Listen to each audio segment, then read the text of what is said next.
on the mountain, in the valley, in the crowded streets,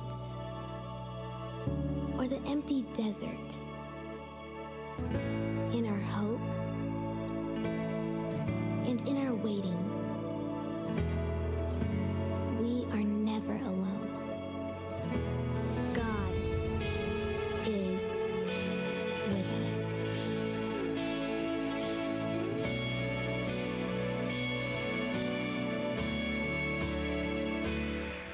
Well, good morning. Well, I guess the cat's out of the bag. Roll Tide. And oh, wow. My wife's from Michigan, and so we pull from Michigan too, so go Blue. I can leave now if you want. But no, we're so thankful that we get to be with you all today. And can we just take a moment? I'm so humbled by just your applause. But can we take a moment to just give thanks for your pastors, Pastor Blake and Allie? The Bergstroms are so fantastic. We've gotten to know them over the last 3.5 years, and they get it. You know, some people just get it. They love the Lord with all their heart. They love people the same, and I know that you guys have experienced that, and we're just so blessed to have them. Their kids are fantastic, too. They're some of our best friends in the whole world. So we're just so thankful to be here today. I know Pastor Blake introduced me, but my name's Brett. And Brett McCarty, and my wife Becca, she's over here with our daughter Oakland, and we can look at the picture. It's much better than looking at me. There they are. Yeah, Oakland Grace. She was born 5 months ago. And I know what you all are thinking. Why would they let this big-footed, bald-headed dude on stage today?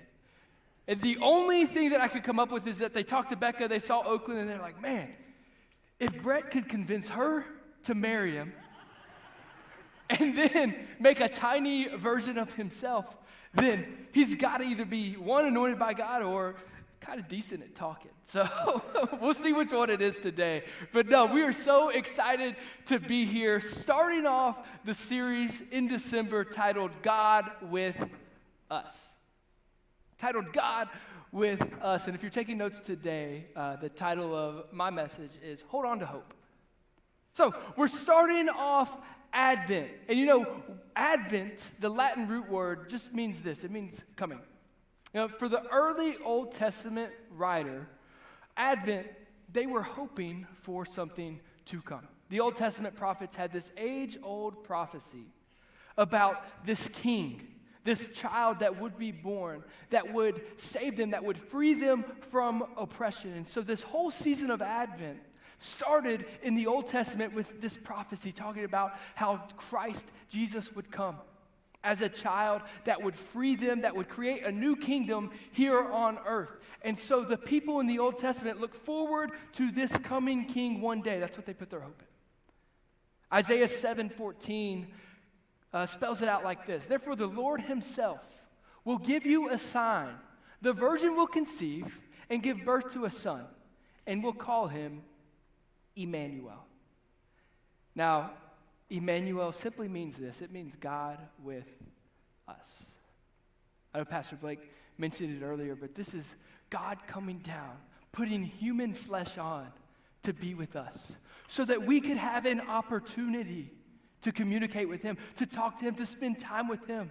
And not only that, but he humbled himself, offered his life as a living sacrifice so that one day people like us could find our hope in him, to find our hope in the fact that he saved us. Now, for those of us that live today, the first time that Christ came is already done. We get to look forward to the second coming of Christ as we eagerly await him, not just as our king, but as our Savior to come back and save us. Hebrews 9:28 says this, so Christ, having been offered once to bear the sins of many, will appear a second time, not to deal with sin, but to save those who are eagerly waiting for him. You know, this Advent season reminds us all that we get to eagerly wait for Christ. Not only do we get to eagerly wait for him, we're called as believers and followers of Christ to eagerly wait for Christ to come back again. Isn't that encouraging? Yeah, it's so encouraging. And Advent starts out week 1 with this one word, hope. Starts out with hope. We kick off the Advent season with hope. And as we're charged to eagerly wait for the second coming of Christ, we're reminded that he's the one that we put our hope in. We're reminded that he is the one that we get to put our hope in. He's the one where our hope comes from. Now, hope is defined by this. It's a feeling of expectation and desire for a certain thing to happen. Now, I'm going to put some skin on this. Do y'all know what that really means? Now, for me, it kind of looks like this. I love to give gifts. I love giving gifts, so much so that I really believe this, that I am the most eagerly waiter to give someone a gift on the planet. Some of the Bergstroms, Pastor Luke, my wife, they'll roll their eyes because they've seen it in action. But literally, I'll go do the research, find the gift that I want to give somebody. I'll talk to them, figure it out. I'll go find the best deal. I'll get it. I'll hide it in the house. And immediately, once it's at the house, I'll start letting them know, hey, I got you a gift, and you are not going to believe how good it is. Eli, this is serious. This is real. You're not going to believe how good it is. No one on the planet will get you as good of a gift as I have gotten you. I want them to be as excited as I am. And so I'll go through it. I'm talking to you not once, not twice, but probably 100 times. Every time I see them, I'm like, man, Luke, I got you a gift, bro. And it is the best gift on the planet. You're going to love it. Do you know what it is? And they're all like, no, Brett, dude, it's a gift. It's a gift. You don't open it early. You don't do anything. And so I'll wait a few days. And I'll come back again. No, you don't understand. Like, I know you wanted it. I talked to Mariah. She knows you want it. Everybody knows you want it. And I bought it before she could. So do you want it now? It's like, no. And eventually, Pastor Luke's really nice. So I'll use my wife's great too. But eventually somebody's going to get tired of me saying this. And they're going to get a little mean. It'll make me sad.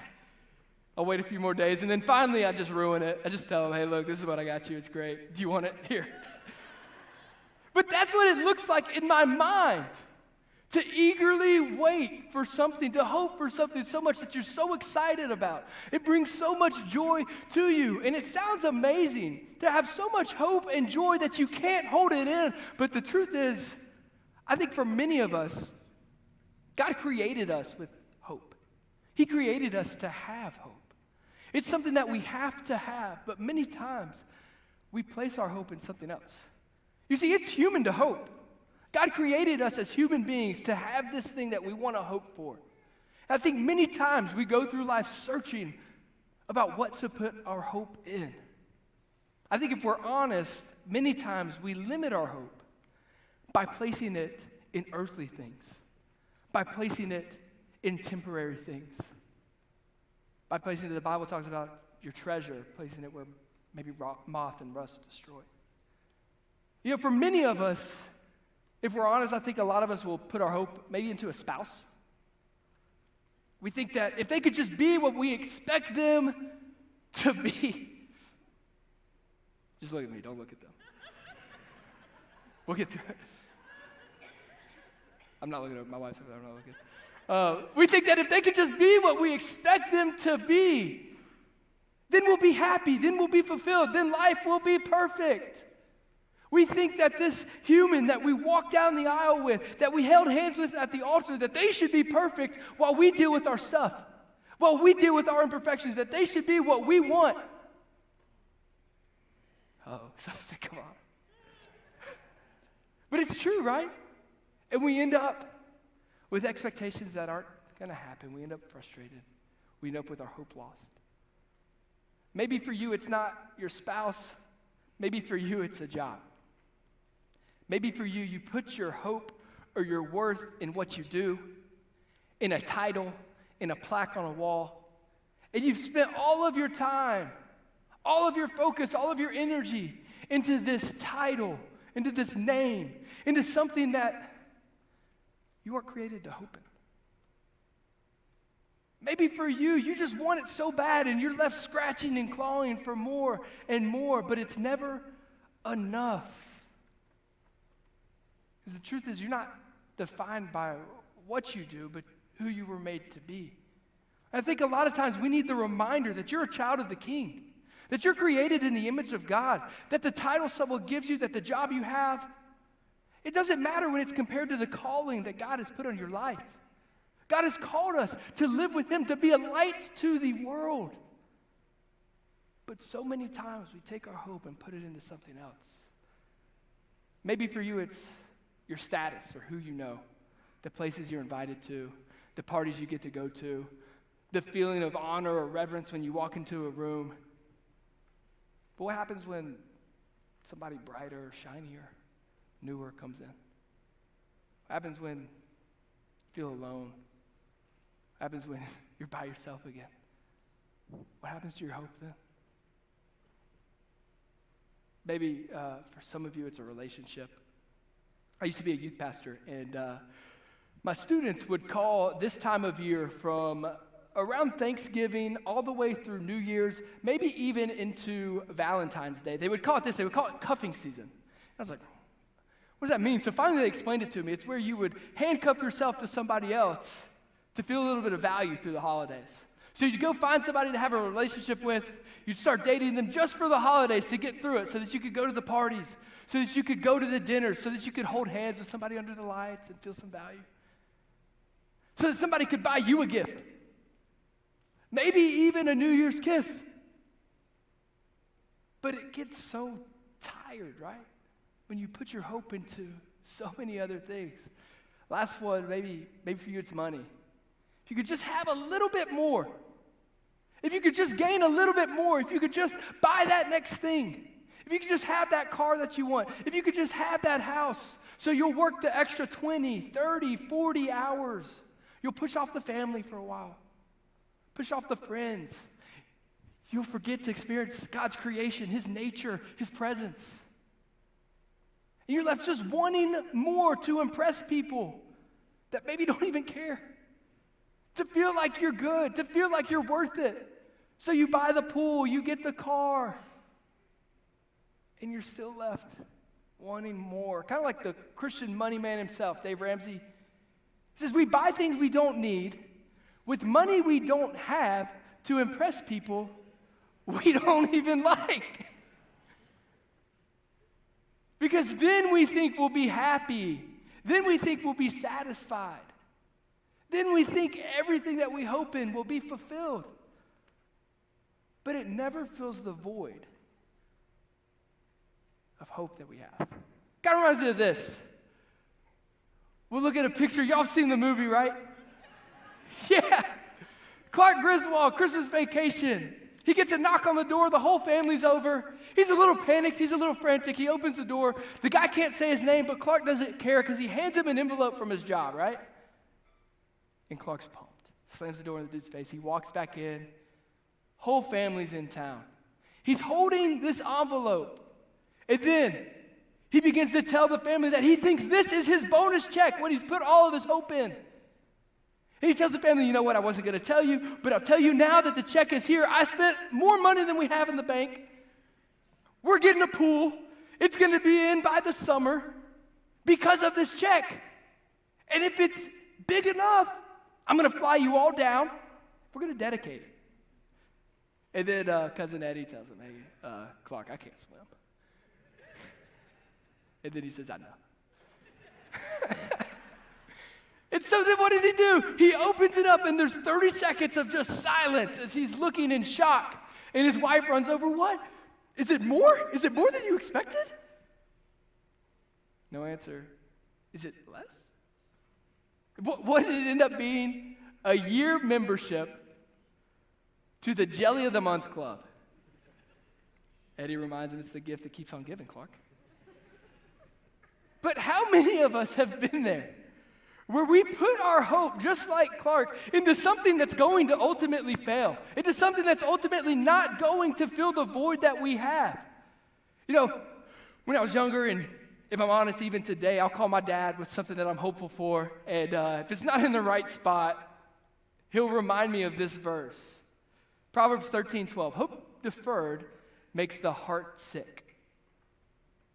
Hope deferred makes the heart sick. You know, in life, when we put our hopes in something and it gets taken away, you can literally feel sick, like right sick to your stomach. Some people can even get physically ill.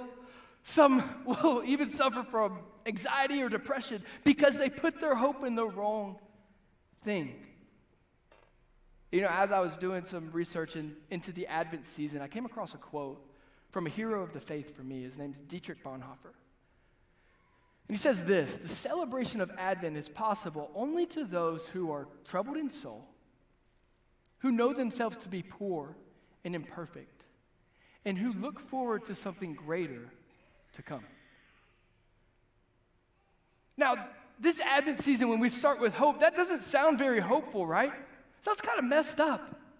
I mean, the troubled, the poor, the imperfect. Why would we start a season with that? Why would we need that for Advent? Yeah, I'd be lying to you if I said that when this season comes around, it's full of all happiness, all joy, all hope. I'd be lying to you if I said every single day I woke up during the Advent season, during this Christmas time, and go, man, life is great. I mean, really, if we're honest, the last 2 to 3 years have kind of been jacked up. Right now, just in America, 21% of adults in America would say that they suffer from some kind of mental illness. 15% have a substance abuse order.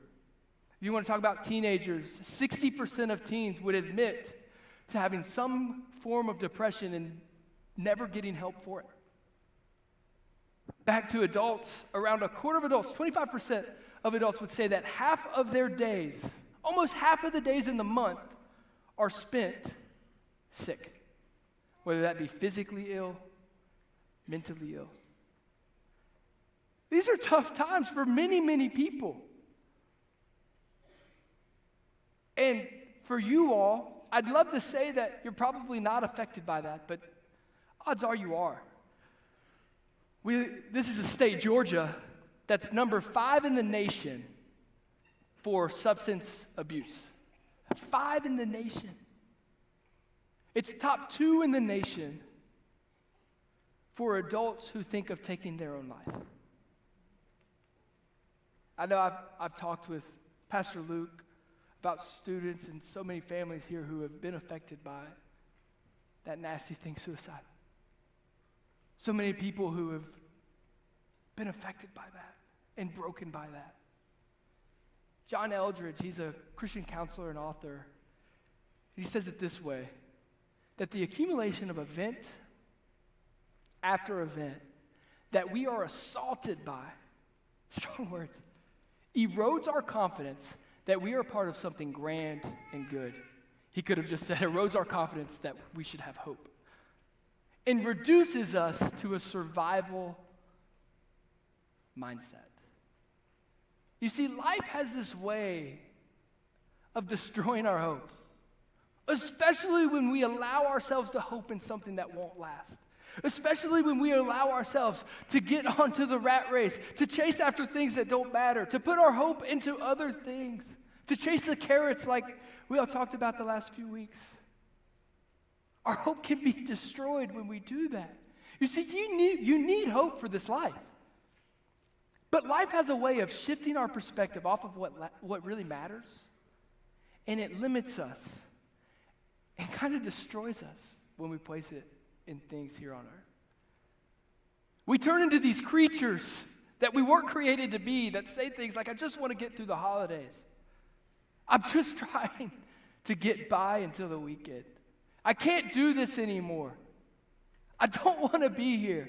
I'm alone. I'm wasting my life. What's the point? Can my life get any worse? And it breaks my heart because so many of us stop at the first part of Proverbs 13:12. We stop at hope deferred to make the heart sick.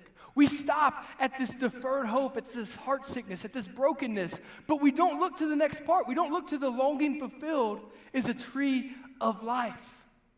We don't look to the encouragement whenever our hope is fulfilled. It's a tree of life that sprouts up and we can give to others. You know, the disciples wanted to figure out how to get there too. They wanted to figure out, man, what is Jesus talking about? How do we get to all this hope? How do we get to all these things? And Jesus, he began preaching in parables. And the disciples were kind of in the back, listening to him preach. And they go, man, I don't know what he's saying. And they're talking about it, they're murmuring, people start murmuring. They're talking about Jesus like, man, I wish I could understand what he's trying to teach us. How many of y'all have ever been there where you're like, God, I know you're going to teach me something, but I don't really understand it now yet. So Jesus is gracious enough to look to the disciples and go, hey, this is what I mean. He says, very truly I tell you, you'll weep and mourn while the world rejoices. You'll grieve, but your grief will turn to joy. A woman giving birth to a child has pain because her time has come. But when her baby is born, she forgets the anguish because of her joy that a child is born into the world. So with you, now is your time of grief. But I will see you again, and you will rejoice. And no one can take away your joy. Yeah. I've told you these things, he says in verse 33, so that in me you may have peace. In this world you'll have trouble, but take heart. I have overcome the world. You see, the key to hope is putting our hope into something that lasts. The key to hope is putting our hope into the one that's overcome the world. Jesus is very clear. He says, hey, there's going to be trouble. There's going to be pain. He uses the example of childbirth. 5 months ago, I saw it. Crazy. Really crazy. There's a lot of pain, a lot of blood. I bled a little bit. I really did. But what happens after that is you forget about it all because you have the promise of a child. And Jesus is reminding us here that there is a promise to come, that he's already overcome the world. And that's what we should put our hope in, not in anything else. Yeah, we're going to have the trials. Yeah, we're going to have the troubles. Yeah, it's going to be tough. But put your hope in the promise that Jesus has overcome the world. So my question for you today is this. Are you focused on the problem or the promise? Jesus makes it very clear that when we focus on the promise, that's when we take heart. Not when we focus on the pain. Not when we're weeping and it feels like everybody else is happy. Not when we're down and low. He says, no, in those moments, focus on me. Stop focusing on the problem and look towards the promise. See, Christ has already overcome the world. And he's charged us to be a light into the world, right? To shine our light in darkness. And I think it's so cool because in the Advent season, we kick off Advent by lighting this candle of hope to remind us where we put our hope. To remind us where our hope comes from. It comes from the Lord. You see, he tells us, man, shine your light. Look to hope. Focus on the promise. Don't focus on the problem. Don't focus on the issues. Turn your face towards me. Because we put our hope in nothing else but Jesus' blood and righteousness. You know, the last 2 months for my family and I have been the most difficult months of our life. My wife and I, we got married 3.5 years ago, and Becca's fantastic. Oakland was born 5 months ago, and she's been such a delight.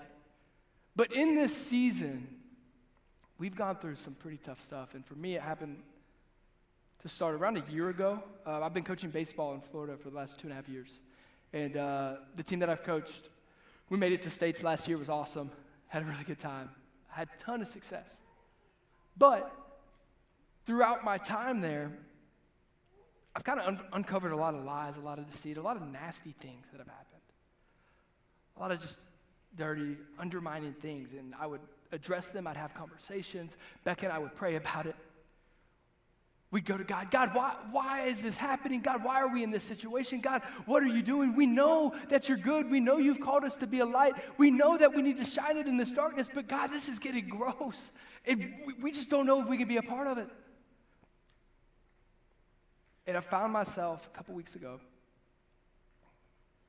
in a meeting with my athletic director, sitting with him going, hey, look, if this is what it's going to be, I don't know that I could be a part of this. The Lord led me to resign without knowing where we were really going to go, without knowing what income would look like for me. To resign from a team that was returning 8 starters, shortstops going to Florida. 3 other guys are Division I players. This team's good. Really easy road to win a state championship. But he said, no. Don't put your trust in what you can do and what you have here. You know it's time to move. And so I resigned. At the same time, my wife and I had some relationships that just felt like they were falling apart. People we loved, people we trusted. We're just left feeling broken and abused and mistreated. And we're going, God, we know that you have a plan. We know that you have a promise. God, we know that we need to put our hope in you, but it's getting really tough to do. We got to put our mind on this verse in Romans 8:28, that in all things God works for the good of those who love him, who have been called according to his purpose. And through this uncertain time, betrayal, loss, worry, anxiety, sin, all of these things that were piling up on us, we had a choice to make. And what kept on ringing in our ear was this: hold on to hope. Hold on to hope. Hold on to the promise that, yeah, this world is tough. Yeah, you're going to go through trials. But yeah, I've already overcome the world. Hold on to hope. And so that's what we did. We just kept praying, God, we know. We know this is what you want. There were nights where we'd cry ourselves to sleep while adjusting to the cries of a newborn at the same time. But we knew that God was our God. We knew that his word is a lamp to our feet, a light to our path. And maybe we wouldn't be able to see very far, but we could see the next step. And so we just kept on stepping with that lamp, kept on stepping with him, because we knew he'd lead us in the right direction. And crazy thing was, before we knew we even needed it, God was orchestrating our steps. I knew that it was time to pretty much step away from the team in Florida. About 2 weeks before I actually resigned, I got a call from Pastor Blake. He said, hey, Brad, I want you and your wife to pray about becoming the groups and missions pastor.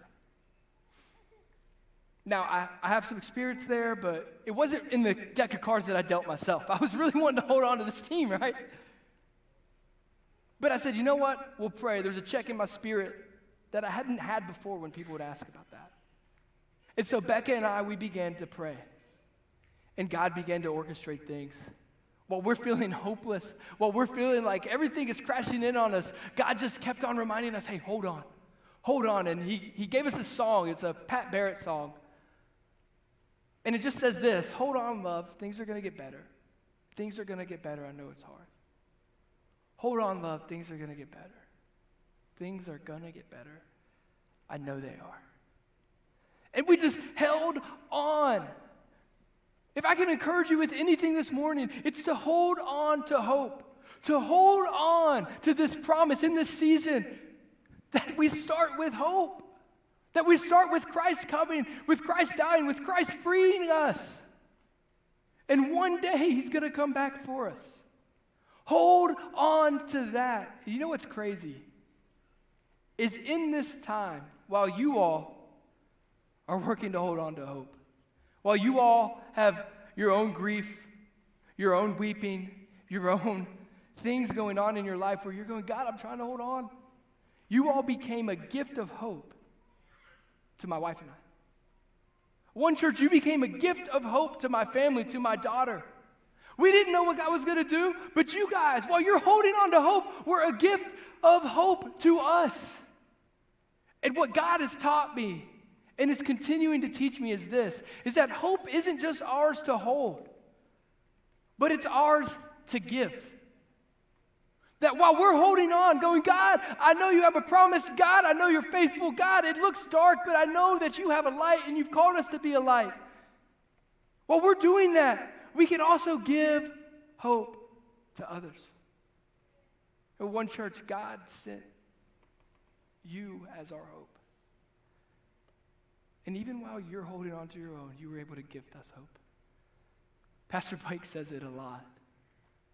He says this, sometimes when things feel like they're falling apart, they're actually falling into place. And for us, it felt like they were falling apart. And yet we can see God orchestrate step by step how things are falling into place. You know, Tuesday,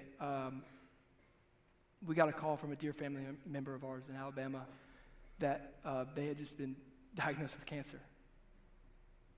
And so we're going, okay, God, that's tough. We got a contract on our home that we're selling in Florida. And family was going to come down and help us move. We told them, hey, you guys stay where you are. That's much more important than putting some boxes in a truck. And, but I had to resign from my job a little bit earlier. And so Thursday, I walk into the school and I tell them, hey, this is what's going on. I'm going to have to move my notice up to actually 2 weeks from now. And then literally 30 minutes after that, we got a call that the buyers are backing out of the contract. And so Thursday, as my wife is crying, as I'm crying, I'm driving home from school, thinking about what I'm going to preach to you. Going, God, you told me to have hope. I'm holding on, God. I'm holding on. I'm holding on because I know you have a plan. I'm playing the song again, just on repeat. Hold on because things are going to get better. And what I wanted to do was go, God, I've got this hope, but I want to kind of hold it in. See, I think a lot of times when things go wrong, when things go off, when things are off the rails, we want to turn into hope concealers. We want to take this light that God's given us, and we just want to hold it in. Keep it to ourselves, not talk about what's going on. Just go, God, you can do it, but I'm not giving hope. I'm not giving hope right now. I'm just going to hold on to it. But rather than be hope concealers, I believe that God has called us, especially in seasons like this, to just be hope dealers. To go, God, I'm going to hold my light. God, I'm going to let it shine. God, things don't look that great, but I'm going to hold on to the promise that you've given us. Church, can I let you know that the enemy will not win? He doesn't have the final say. Our God does. And for me, in my life, we will continue to choose to deal hope. We will continue to choose to shine our light, to go, God, it looks bad, but God, we know that you're good. We know that we're not defeated. We know that you've overcome the world. I'm going to end today with just a promise. In 1 Peter, we get this encouragement about when we do this. Because it can be tough, I'm not going to lie. But about when we are giving hope in situations that don't feel hopeful, when we put our hope back into the right spot, when we shift our perspective back to God and say, God, we're going to trust in you, we're going to put our hope in you, this is what it says. Praise be to the God and Father of our Lord Jesus Christ. In his great mercy, he's given us new birth into a living hope, not a dead one. The story's not done. Through the resurrection of Jesus Christ from the dead. And into an inheritance that can never perish, spoil, or fade. This inheritance is kept in heaven for you, who through faith are shielded by God's power. That's now, until the coming of the salvation that is ready to be revealed in the last time. In all this, you greatly rejoice now, though now for a little while you may have had to suffer grief and all kinds of trials. Church, I don't know the trials you're going through. I don't know the things you're going through. I don't know your whole story, but I do know this, that if you're suffering grief, God wants us to greatly rejoice and shift our focus to him. He doesn't want us to conceal our hope, to blow this flame out and hold it close. He wants us to shine it to the world. And so today we are going to sing together a song of hope. And can I just encourage you, if you're struggling today, shift your focus back to God. Shift your focus back to the hope that he has. And make a commitment to not be a hope concealer, but a hope dealer. Let's sing together.